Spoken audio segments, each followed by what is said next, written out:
2-1. Joining us right now, Jason, you and I were talking earlier. I was saying on the show, if only we could get an NBA Executive of the Year to come on the program. And oh my God, look it. Light the beam. There's an Executive of the Year on the phone right now. Yeah. Monte McNair, what's going on, dude? What's up, guys? I would have said you would have had to find someone else a day ago, but no, it's excited. I'm sure we'll talk about it, but obviously this is like Mike said on his Coach of the Year award. This is a group effort, and happy for Wes, Phil, Paul, Alvin, on and on, my whole staff. But they've done a fantastic job. But they just put my pretty face on there. I know, Monty. I mean, I know you're going to be humble about it, but how cool is that? I mean, it is an achievement, an accomplishment, a recognition of what you have done, what this organization has done, and that's got to make you pretty proud. Yeah, I think. Look, we all want to win a title and have success on the floor, but I think we've learned this year. You got to enjoy all the other stuff because only one team gets to end happy. And a few days ago on Sunday was a tough day, but there's been a lot of good moments, and this is just another one. It's great to be recognized for myself and the rest of the group that we've put in the hard work. We've seen what I've said is step one along hopefully a multi-step process, and we'll enjoy it.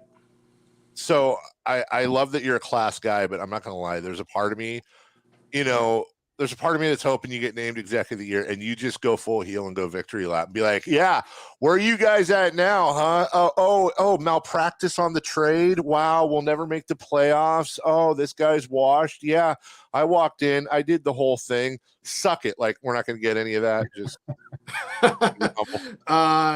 well, you've got to be prepared then for when you maybe don't bat 1,000 and you got to face the music when others throw it back in your face. So, look, we've been fortunate in a lot of ways that, the moves we've made the last calendar year have almost all turned out to be really good. We know we're not going to hit on all of them, but, I think, look, everybody, when they say that stuff, they're either saying it to, do their radio show, their TV show, or really what they're saying is, I don't think it's going to work, but let's see. And, at this point, it's been a fantastic year. It's worked in a lot of ways, but that's a credit to Mike and his staff and really the players. We talk, look, each guy we bring in, we believe in some way. That's why we make the trade or the signing or the draft pick. And we try to bring good people in, not just good talents. But at the end of the day, you're going to bring in a new coaching staff, turn over half the roster. I'd be lying if we said we knew that it was going to turn out with the chemistry and the culture and the camaraderie that those guys had. So credit to them. They put in the work, not even since the preseason, since back to last summer. Mike pulling double duty on his way to a championship, and De'Aaron and Domas and on down the line. It takes 17 guys now to win this league. So testament to those guys. We're obviously proud of them and happy to share in the success. So, Monty, you and your staff put this together with probably ideas that it would look like this. That's why you hire the people you did, and that's why you draft and select the people you do. But you now saw it all come together, like you said, probably faster than you thought. Why, in your words, did it work so well this year? I think a lot of the things that we were hoping might happen, most of them did. And so, Mike ended up being, we knew Mike was a good coach. He ended up being maybe the perfect coach for this team. We knew De'Aaron and Domas, we saw a little of it last year, were going to complement each other well, but they complemented each other even better than we thought. Our medical staff did a fantastic job. Guys playing through injuries. I think we were number one in fewest games missed. That's going to be a hard one to replicate. We're going to have to fight through probably a little more adversity going forward. But also testament to our guys. We saw it, like De'Aaron's playing with a broken finger at the end and Domas playing through a broken thumb, and everybody's playing through things. So it's not just that we either got lucky or that these guys had good fortune. They were playing through stuff as well. So testament to all those things that have to line up for a successful season to come together. Executive of the Year, Monte McNair, joining us right now on Sactown Sports. Forgive the long preamble here, Monty, but I want to make the point. I was talking to Jason on the show yesterday, And one of the things as a Kings fan, I think a lot of us appreciate about you and your staff so much. I'm going to take you back. I'm sure you probably remember our emergency conversation or whatever it was last year, where you were nice enough to talk to us, and you said, and people were like, "What's going on? When are you going to make moves? What's the deal?" And you said, "Blame me. We're going to stay disciplined. We have an idea of what we're going to do. We have a plan, and we're going to follow it. We're not just going to make moves to make moves." Now, what I said on the radio is I said, listen, Monty's about to have his, he's a young man with a young family, about to have his 21st kid or whatever it is. You were going into the last year of a contract, your first contract as a general manager, and that goes the same for your staff. I think a lot of people would have mortgaged draft picks, traded 4 firsts for a 33-year-old guy to win now and break the streak because you'd get another contract, and you didn't do that. You traded a universal steal in the draft, somebody you loved very much, for Domantas Sabonis. You made a lot of moves that might have worked this year but had no guarantee, and it paid off. Was there ever any doubt? Was there ever any struggle of like, maybe we should make some quicker moves, move up the timeline? Or were you fully prepared to have it either work or, maybe even say sayonara at some point, as hard as it is to believe? Yeah, I think I do remember that. And I think the mantra for the first 3 years was, look, we haven't given you a reason to believe and trust in us, so we know we got to do it. So now when I get my trophy here, I can say, you know what, actually maybe trust us a little bit. So we'll ask for that going forward from the fan base. But no, it's look, the second that we get selfish in this business, it's not going to work. It may work for a short period of time. It's going to come back to bite you.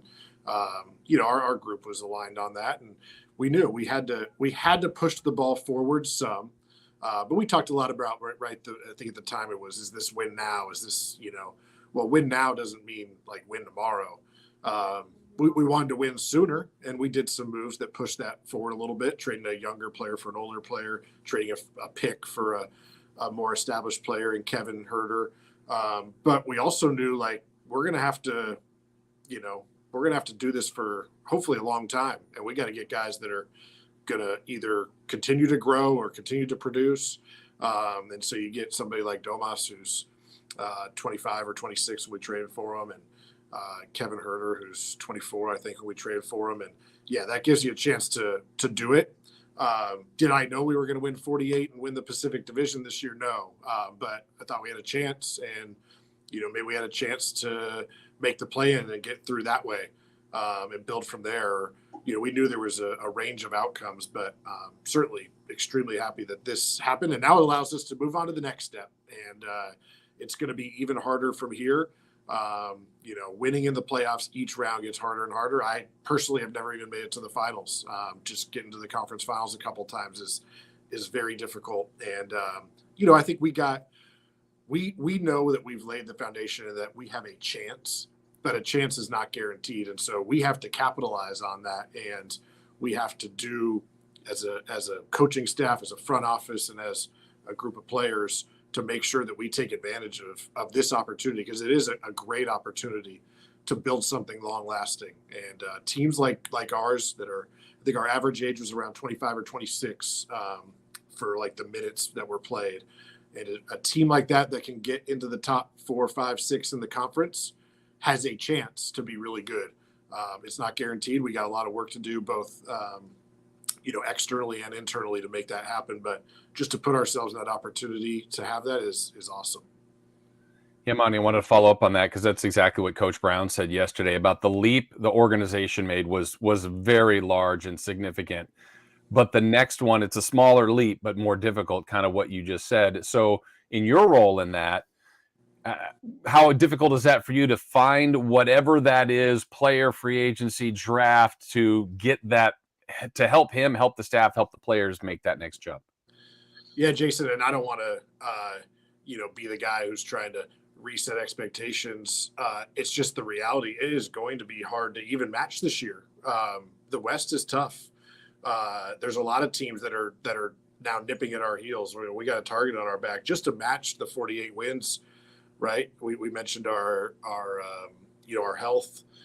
We had guys take steps. We're going to need more and more just to stay where we are, and then to take a step is going to take even more than that. So we know it's going to be hard. That means, guys, they're going to take a little time off. But we had a few guys in the building today. The great thing about our group is, man, I'll put this group up against any I've been around for the work that they're going to put in, the buy-in they had. But at the same time, it's going to be harder, right? You're going to have teams trying to gun for you. They're going to be game planning for you. They're going to see what teams did to you throughout the season and into the playoffs, and you're going to have to counter that.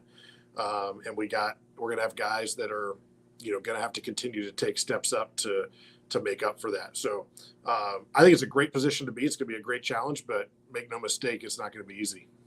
We're talking to Executive of the Year, Monte McNair. We'll take a quick break. When we come back, we'll walk through the summer, what's coming up next, specifically for Monte and the rest of the franchise right here on SactownSports.com. All right. And you good? We'll wrap up here in a sec. Yeah, I got plenty of time. Take your time. All right. 3, 2, 1. Welcome back. We are talking to, I can't say it enough, Executive of the Year, Monte McNair. Just to recap. So we got Executive of the Year. We got a unanimous Coach of the Year. We have Clutch Player of the Year. We have Executive of the Year in the G League. Let's not forget Paul. We have hopefully we definitely have 2 All-Stars. We hopefully have 2 All-NBA guys. Monte, Coach Brown was the unanimous Coach of the Year. You were not unanimous. Is there a rivalry now between the two of you? No, Coach was well-deserved for what he did. Look, it's always good to be recognized, but I do want to say there's no owner of the year, but Vivek has done a fantastic job to give us the opportunity to do this. It always starts at the top. He's done a great job.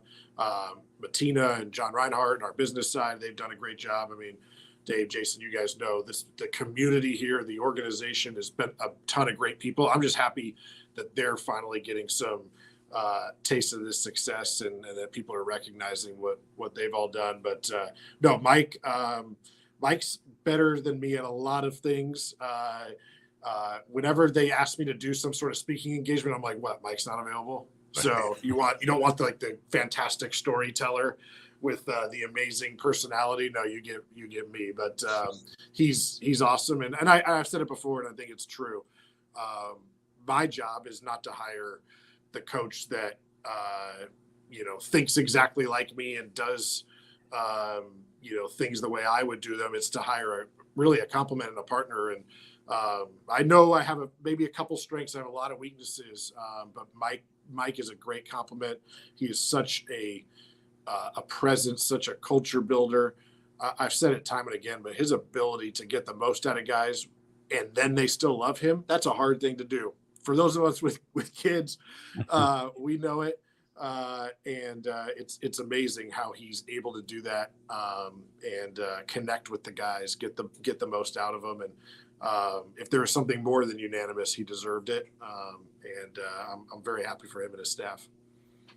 Between his style, between your team style of play, between what the fans have brought, the energy, I don't know what ultimately is going to make a free agent's decision, but how much do you feel like you've added more to your arsenal of look what can be provided here if you come to Sacramento?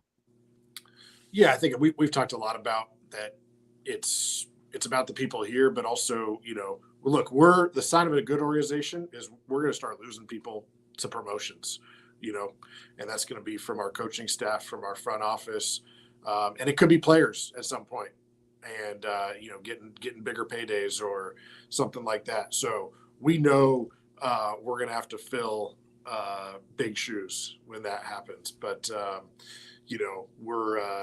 we've talked about changing the narrative about what this place means, what we expect. And I think teams that came into Golden One and saw the Kings come into their own building figured it out. That it was I don't know how many times we got blown out this year. It wasn't a lot. We lost games, but we came back. We fought. People counted us out in Game 6, and we went into the defending champions' home court against that group of guys, and delivered quite a punch from a young group. obviously we weren't able to finish it off in Game 7, but yeah, this group is changing. I think what people see. People are going to want to be a part of this because Mike's a great coach, a great person to play for. De'Aaron and Domas are maybe the two most unselfish superstars in this league. I mean, the passing, the space they create, their personalities. It's fantastic what they're able to do, and I think that's going to be a big part of how we're able to keep this thing going. It's gonna take everybody, but I think we're on the right cycle.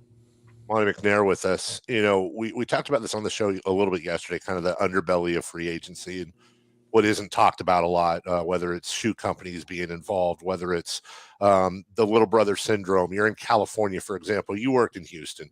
This. There's a difference between $100 million contract for a player in Houston or Orlando and one in Sacramento or Los Angeles, and Sacramento being the smallest of the 4 California cities.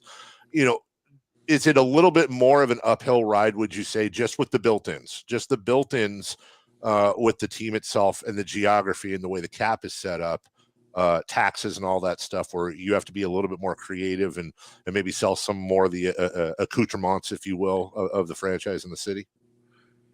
Dave, there might be some of that, but really look at some of the best teams in the league right now and where they were 10, 12 years ago.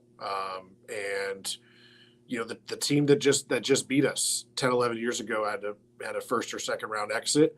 And like I said, we're going to have to build on this. They went and they won 4 championships and, built something great, and guys want to go there.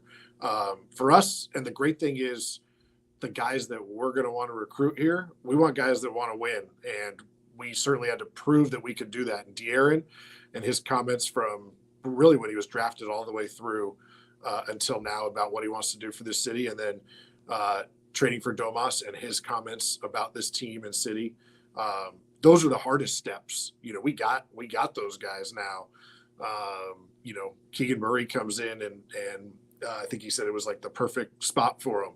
And that's a testament to Mike and De'Aaron and Domas and the rest of our group and what they've done. And we're going to have to continue to do that. But I think the great thing is winning begets winning. And so what we've done this year will put us on the step to hopefully, the precipice to do the next thing. And the guys that we want to come here are going to want to win as well. And if that's what they're about, I think we have a pretty good product to place in front of them. I was thinking about a while back, Monty, I think you or some others and like that do this stuff analytically too, were talking about how good De'Aaron was, but there was even more growth. And De'Aaron's, as Coach Brown's talking about, trying to get to that elite level, which there's only a few guys in the league. But I heard the same thing kind of on the early run of Keegan, where there's some really good things going on with Keegan, but numbers and analytics suggest it could even be a lot better. How exciting for you is it where he is now, and where Keegan can maybe get to in year 2, year 3, and so on? He came into, in some ways, a tough spot. A lot of times top 5 pick, you go in and, hey, you got the ball, go figure it out, shoot 20 times, do what you can. Keegan, we said, you know what, come in and fit into a team that has a ton of pressure to make the playoffs. We've got some really good players, and figure out a way to help us win. And that's what he did. I mean, he slides into the starting lineup. One of, if not the best starting lineups in the league. He's a kind of all-around scorer, do everything in college. And I don't even know how he did it. He just turns himself into like this 3-point shooting savant. We knew he could shoot some, but like 206 threes and shattering the rookie record. And I mean, not just spot ups, like coming off pin downs and flying off Domas. And and the great thing is, our coaches see it and our scouts see it and the numbers see it that, hey, look, he did some good things, but there's going to be some growth there. The great thing too about Keegan is this is a guy, he goes to a junior college or prep school, whatever it was. Then he goes to Iowa and comes off the bench behind Luka Garza. Then he's like an All-American. Then he has to come in and shift his role again. And this guy just keeps working and getting better. So I can't say enough about the season that he had. And, really the playoff series itself, I mentioned in my press conference, a little bit of a microcosm of his season, right? Just getting his feet wet the first couple games, and you're like, he's a rookie, and then bam, what do you have, 23 in game 4, and just scoring in all sorts of ways by game 6 and 7. So, and then on the defensive end, guarding everybody from Jordan Poole to Draymond, all up and down the lineup. So he's the sky's the limit for him, and great person, great talent. Excited to see what he's got in store for us. Monty, with all the accolades and everything, and the record, obviously, it's not all hearts and flowers. I'll be honest. Jason will agree. You kind of screwed us with content this summer, and I'll explain. Normally, we get the draft lottery and everything building up to that.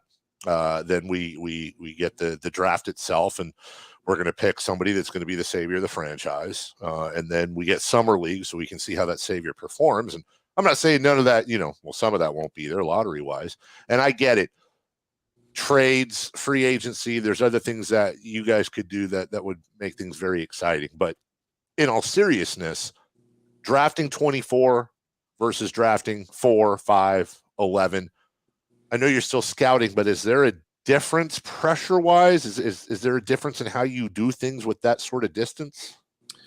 I guess there's a difference pressure-wise for sure, but that's kind of out of our control. And our group does a good job of setting that aside, and it doesn't help us to feel that pressure. But it's really a different kind of challenge, right? Where initially you're trying to get those main stakes in the ground. And now, we feel like we've got a lot of those, kind of pieces that can be a part of a really good team. And drafting later, now it's about kind of keeping the wheels turning. And, we're going to have to get guys that grow into bigger roles to replace other guys and, fit what we do on both ends of the floor. So it's just a different challenge. It's a fun challenge. I don't ever want to go back and pick in the lottery if I don't have to. And look, there's lots of talent all up and down the draft. We've had MVPs drafted in the second round and outside the lottery. We'll be looking for those as well. But we also know that just getting guys who can contribute on a rookie scale deal is super valuable. So trying to hit on some of those late first and second round picks is going to be really key to our ability to sustain this for a long time going forward. I'm thinking about your off-season assignments, whether you're just talking about the draft picking 24, you have no control of that. You don't know what's going to happen 1 through 23, so you have to stay fluid in that. You probably have your targets of who you want to keep from your current roster, who you're looking at from other rosters. How fluid, I guess, is your off-season game plan generally? Because it never goes exactly how you think it's going to go, right?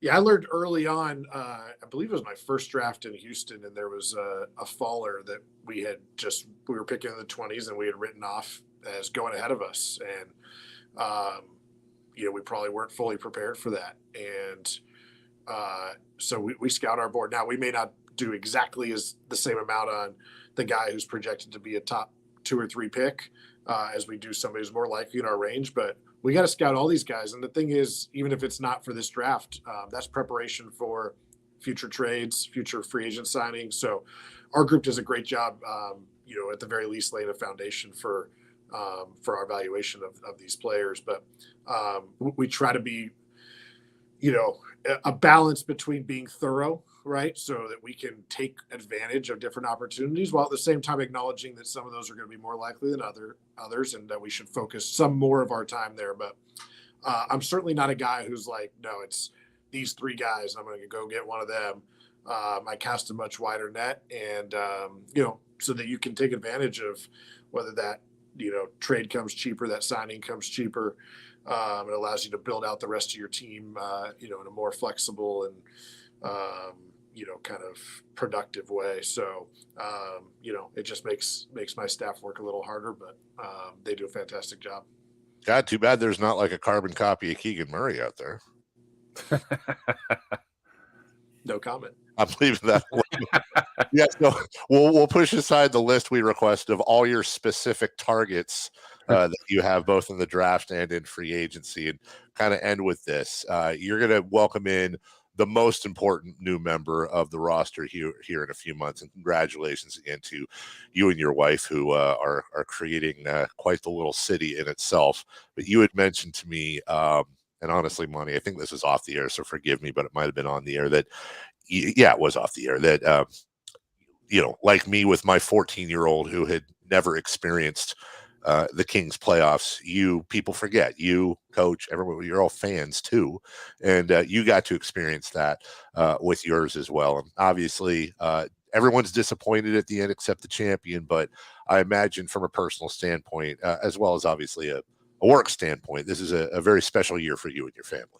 No, it has been. And it's, the culmination of, not for me, maybe not 16 years like others, but a few years of hard work, and certainly professionally. And the award today is, great to be recognized, and I appreciate that myself and my staff. But yeah, on a personal note, for the first time, really, one of my kids, really enjoying a season, my 4-year-old Towns, and he, my 2 daughters, I got a 3rd daughter coming, enjoyed it as well, but not as much as my little guy.